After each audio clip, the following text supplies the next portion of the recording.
நான் உனக்கு கட்டளையிடும் எல்லா சொற்களையும் நீ அவர்களுக்கு அறிவி. அவற்றில் ஒன்றையும் விட்டுவிடாதே. ஒருவேளை அவர்கள் உனக்கு செவிசாய்த்து அவரவர் தம் தீய வழிகளை விட்டு திரும்பலாம். நம் ஆண்டவராகிய இயேசு கிறிஸ்துவின் அன்பும் அருளும் அமைதியும் மகிழ்ச்சியும் உங்கள் அனைவரோடும் என்றும் இருப்பதாக. இயேசுவில் பிரியமுள்ள சகோதர சகோதரிகளே, ஆண்டவருடைய வார்த்தைகளை பாருங்கள். ஒருவேளை அவர்கள் உமக்கு செவிசாய்த்து அவரவர் தம் தீய வழிகளை விட்டுவிட்டு மனம் திரும்பி என்னிடம் வரலாம் என்று ஆண்டவர் சொல்கிறார். இறுக்கமாக இருக்கின்ற வாழ்க்கை, விட்டு கொடுக்காத மனநிலை, திமிர்வாதத்தனம், ஆணவத்தோடு அகங்காரத்தோடு ஈகோவோடு போராடுகிற மனநிலை, கொஞ்சம் கூட மனமிறங்கி செல்லுகிற மனநிலையோ மனப்பக்குவமோ இல்லாத ஒரு நிலை, செய்த தவற்றை மீண்டும் மீண்டும் செய்கிற ஒரு போக்கு. யார் என்னை கேள்வி கேட்டுவிட முடியும்? நான் யாருக்கும் பயந்தவன் இல்லை. நான் யாருடைய சொல் பேச்சையும் கேட்க தயாராக இல்லை. நான் சொல்வதுதான் சரி, நான் வைக்கிறதான் சட்டம் என்கிற போக்கு, மனநிலை பெருகிக் கொண்டிருக்கிற காலகட்டம் இது. அதனால மிகுந்த கவனத்தோடு எச்சரிக்கையோடு நம்முடைய வாழ்க்கை பயணத்தை நாம் செலுத்த வேண்டியிருக்கிறது. யாருக்கிட்ட வேண்டுமானாலும் கோச்சிக்கலாம், யாரை வேண்டுமானாலும் முறைச்சிக்கலாம், யாரை வேண்டுமானாலும் பிரச்சனைக்குள்ள நாம் போய் மாட்டிக்கலாம். எப்படி இருந்தாலும் சரி, ஆண்டவர்கிட்ட கோபித்து கொண்டு, ஆண்டவரிடத்தில் தர்க்கம் செய்து கொண்டு, வாதம் செய்து கொண்டு, ஆண்டவரை வெறுத்து விட்டு, ஆண்டவரை ஒதுக்கிவிட்டு, ஆண்டவரை புறக்கணித்து விட்டு நம்மால் ஒன்றுமே செய்துவிட முடியாது என் அன்பிற்குரியவர்களே. ஆண்டவருடைய வார்த்தைகளை அறிவிக்கின்ற இறைவாக்கினர் எரேமியாவுக்கு நடக்கிற கதி எப்பேற்பட்டதாக இருக்கிறது என்பதை முதல் வாசகம் சொல்லுகிறது. ஆண்டவர் இயேசு கிறிஸ்துவே தன்னுடைய சொந்த ஊரில் நற்செய்தி அறிவிக்கிற போது அவருக்கே வருகின்ற இக்கட்டான நிலையும் இடர்பாடுகளையும் விளக்குகிறது இன்றைய நாளினுடைய நற்செய்தி. ஆண்டவருக்கோ இறைவாக்கினர் எரேமியாவுக்கோ நடந்தது இன்றைக்கு நமக்கும் நடக்கலாம். நம்முடைய குடும்பத்தில், நம்முடைய உற்றார் உறவினர்களுக்கு மத்தியில், நம்முடைய நண்பர்களுக்கு மத்தியில், நாம் பணி செய்கிற இடங்களில் நமக்கும் கூட ஏற்படலாம். என்ன ஏற்படலாம்? நம்மை புறக்கணிப்பது, நம்மை நிராகரிப்பது, நம்மை வெறுத்தொதுக்குவது, நம்மை அவமானப்படுத்துவது, நம்மை இழிவுபடுத்துவது, நம்மை தரைக்குறைவாக நினைக்கின்ற மனநிலை.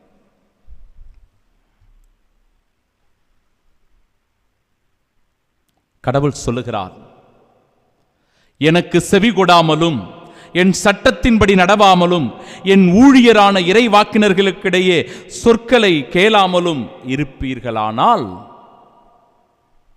உங்களை சாபக்குறியாக மாற்றுவேன். ரொம்ப கடுமையான வார்த்தை அது. உங்களை சாபக்குறியாக மாற்றுவேன். கடவுள் நிச்சயமாக நம்மை சபிப்பவர் அல்ல, நம்மை தண்டிப்பவர் அல்ல, நம்மை துன்புறுத்துபவர் அல்ல, நம்மை மனநோகம் செய்பவர் அல்ல. ஆனாலும் நாமே நம்முடைய தீமையினால், நம்முடைய பாவத்தினால், தீய பழக்க வழக்கங்களினால், தீய செயல்களினால் சாத்தானுடைய கரங்களில் சிக்கிக்கொண்டு தவிக்கிற தவிப்பு தான் இந்த சாபக்குறி. இந்த இறைவாக்கினருடைய சொல் பேச்சு அவங்க கேட்காம, மனம் மாறாம, மனம் திருந்தாம, ஆண்டவருடைய வார்த்தைகளுக்கு கீழ்ப்படியாம, கட்டளைகளை புறக்கணித்து என்ன சொல்றாங்க பத்தியா? இறைவாக்கினர் எரேமியாவே, நீ எங்களை பழித்துரைக்கிறாய், அதனால நீ கண்டிப்பாக சாக வேண்டும், கண்டிப்பாக சாக வேண்டும் என்று கூக்குரல் இடுகிறார்கள். ஆண்டவருடைய இல்லத்திலேயே மக்கள் எல்லோரும் எரேமியாவை சூழ்ந்து கொண்டு துன்புறுத்துகிறார்கள், அவரை நெருக்கடிக்குள்ளாக்குகிறார்கள். இன்றைய நாளினுடைய நற்செய்தி வாசகம் ரொம்ப சின்ன வசனம்தான், குறுகிய வசனங்கள் தான். ஆனால் அதில் எவ்வளவு கேள்விகள் இருக்குது பாருங்களேன், எவ்வளவு கேள்விகள் கேட்குறாங்க பாருங்க. எங்கிருந்து இந்த ஞானம் இவருக்கு வந்தது? 1. எப்படி இந்த வல்ல செயல்களை இவர் செய்கிறார்? 2. இவர் தச்சருடைய மகன் அல்லவா? 3. இவருடைய தாய் மரியாதானே? 4. யாக்கோபு, யோசேப்பு, சீமோன், யூதா ஆகியோர் இவருடைய சகோதரர் அல்லவா? 5. இவர் சகோதரிகள் எல்லோரும் நம்மோடு இருக்கிறார்கள் அல்லவா? 6. பின் இவருக்கு இவையெல்லாம் எங்கிருந்து வந்தன? 7. கேள்வி மேல கேள்வி, சந்தேகம், புறக்கணிப்பது, நிராகரிப்பது, ஏற்றுக்கொள்ள தயக்கம் காட்டுவது. எப்படி இவருக்கு இவ்வளவு ஞானம் வந்துச்சு?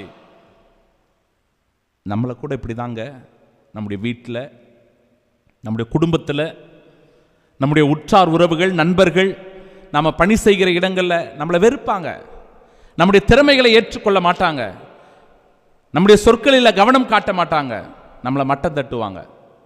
இவனுக்கு என்ன தெரியும், இவளுக்கு என்ன தெரியும், உனக்கு என்ன தெரியும், நீ பேசாம இரு, அமைதியாயிரு, உன் வேலையை பார்த்துட்டு போ. நம்மளை புறக்கணிப்பாங்க, நிராகரிப்பாங்க.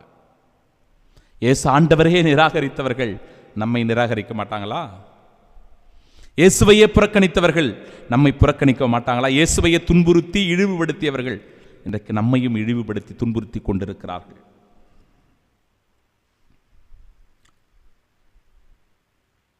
ஒரு சகோதரி சில மாதங்களுக்கு முன்பாக என்னிடத்தில் பகிர்ந்து கொண்ட ஒரு விஷயத்தை நான் உங்களோடு பகிர்ந்து கொள்கிறேன். ஃபாதர், திருமணமாகி 10 வருடம் ஆயிடுச்சு. எங்கள் அம்மா அப்பா, எங்கள் அண்ணன் என் கூட பேசுகிறதே இல்லை ஃபாதர். ஒவ்வொரு நாளும் என்னுடைய மனதுக்குள் ஒரு வேதனை, ஒரு துன்பம் இருந்து கொண்டே இருக்கிறது. எங்கள் அப்பா எப்போ என் கூட பேசுவார், எங்கள் அம்மா எப்போ என் கூட பேசுவாங்க, எங்கள் அண்ணனோட எனக்கு நல்ல உறவு இருக்காதா, ஏக்கம் இருந்து கொண்டே இருக்கிறது. 10 வருஷத்துக்கு முன்னாடி ஒரு தப்பு பண்ணிட்டேன் ஃபாதர், காதல் திருமணம். அந்த காதல் திருமணத்தை என் குடும்பம் ஏற்றுக்கல, எங்கள் அப்பா அம்மா ஏற்றுக்கல. எங்கள் அண்ணன் என் மேலே அதிகமான கோபம். அந்த கோபம் இன்னும் கூட தீரலை ஃபாதர். எனக்கு 2 பிள்ளைங்க பிறந்துடுச்சு, இன்னும் கூட எங்கள் அப்பா அம்மா என் மேலே இறக்கப்பட்டு வந்து பேசுறது கிடையாது. எங்கள் அண்ணன் இன்னும் கூட என்னை மன்னிக்கல ஃபாதர். மன வருத்தத்தோடு இருக்கிறேன், மனபாரத்தோடு இருக்கிறேன். நான் இருக்கிற ஊருக்கு பக்கத்து ஊரில் தான் எங்கள் அப்பா அம்மா இருக்கிறாங்க. என்னை பார்த்தா கூட அவங்க முகத்தை திருப்பிக்கிட்டு போகிறாங்க. என்னை ஏற்றுக்கொள்ளவே இல்லை ஃபாதர். எப்போ தான் அவங்க இறக்கப்படுவாங்கன்னு தெரியல ஃபாதர். மிகுந்த வருத்தத்தோடு துயரத்தோடு அந்த சகோதரி என்னிடத்தில் பகிர்ந்து கொண்டார். என்பதற்குரியவர்களே, தன்னுடைய சொந்த தாய் தந்தையினாலேயே, உடன் பிறந்தவர்களாயே நிராகரிக்கப்படுகிற, புறக்கணிக்கப்படுகிற மனநிலை. காதல் திருமணம் செய்துவிட்டால் மகனையோ மகளையோ ஒதுக்கி வைக்கின்ற, புறக்கணிக்கின்ற மனநிலை, ஏற்றுக்கொள்ளாத மனநிலை உண்டு. நல்ல திறமையோடு செயல்பட்டால் கம்பெனியில் நம்ம மேலே பொறாமை வரும், நம்மளை நிராகரிப்பாங்க, ஏற்றுக்கொள்ள மாட்டாங்க.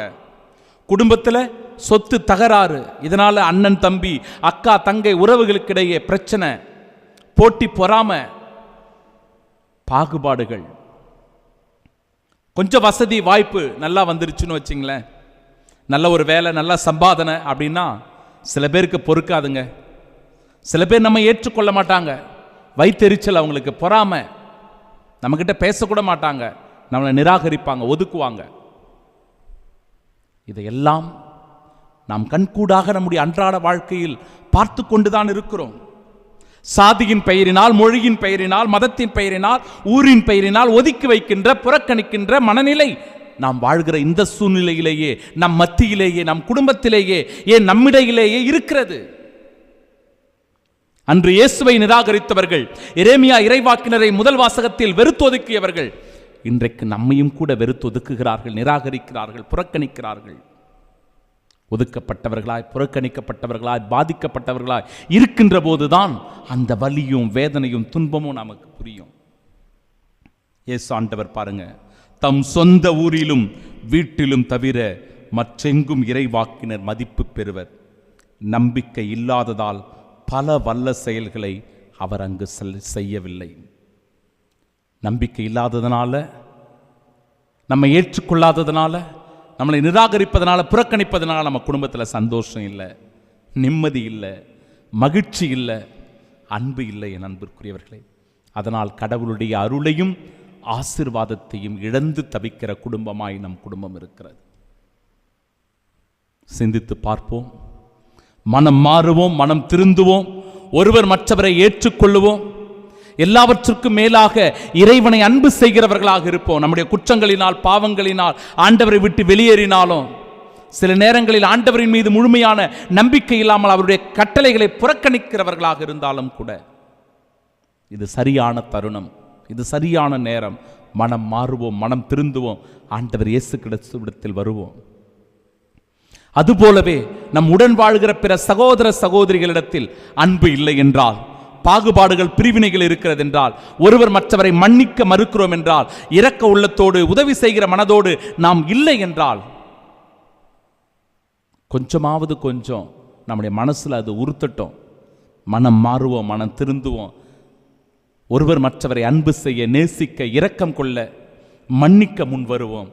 அதன் வழியாய் இந்த புதிய மாதம் நம்பிக்கையின் மாதமாய், ஆசீர்வாதத்தின் மாதமாய், அருளை நம்மீது பொழிகின்ற மாதமாய், கடவுளுடைய ஏராளமான நன்மைகளுக்கு சொந்தக்காரர்களாய் இருக்கிறவர்களாய் நாம் இருக்கிற போது, என் அன்புக்குரியவர்களே, இந்த மாதம் நம்பிக்கையின் மாதம், இறை ஆசீர்வாதத்தின் மாதம். நம்மையும் நம் குடும்பத்தையும் இயேசுவின் தூய இருதயத்திற்கு ஒப்புக் கொடுப்போம். நல்ல ஆசீர்வாதத்தோடு இந்த மாதத்தில் கிறிஸ்துவின் சாட்சியாய் வாழ்வோம். ஆமீன்.